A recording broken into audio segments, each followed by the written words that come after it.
cho tướng Nguyễn Hoa Đây Nam cũng đây nhà nhắm mắt lại. đây nhậu.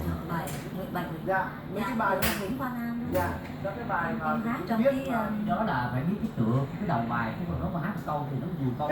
Đúng rồi. Cái tựa bài là Nguyễn Hoa Nam. Em ráp trong Trần Hùng làm em cũng có đóng vai trong đó mà. Em sorry chị, so sorry em. Sorry chị Anh, gần hết giờ rồi ạ. Anh Hùng ở California, mong ca sĩ nào hát tặng tôi ca khúc Xuân này con vắng nhà. Có xuân này con không về, có. Đúng rồi. Yes, đúng rồi. Xuân này con về đi. Con biết bây giờ mẹ chưa chính con, khi thấy mai đào nở vang bên đường.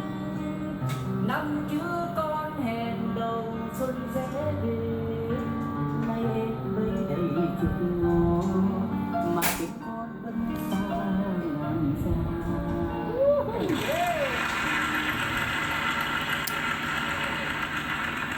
Xuân này con không về, hay là xuân này con vắng nhà, không phải không về thì sao vắng nhà. Đúng. Chị Liên Phạm ở Florida, nhân dịp 43 năm kỷ niệm ngày cưới của vợ chồng tôi, ông xã tôi tên là Phạm Ngọc Kha, không quân C130 ngày xưa. Anh Kha mong là ca sĩ nào có thể hát tặng ông xã tôi ca khúc nào đó về không quân. Tuyết trắng ăn được không? Đúng rồi, đó. Em biết chiều nay em anh buồn lắm, đã hẹn nhưng chẳng thấy anh xa. Khi nắng không chiều soi bóng em, khi chiều phút lại bao nhiêu nhớ mong.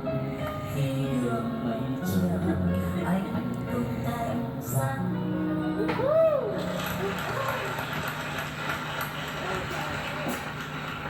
Chị Thu Hà ở Virginia, em là fan trung thành của SBTN, em gọi đến giờ lâu lắm mới gọi vào được.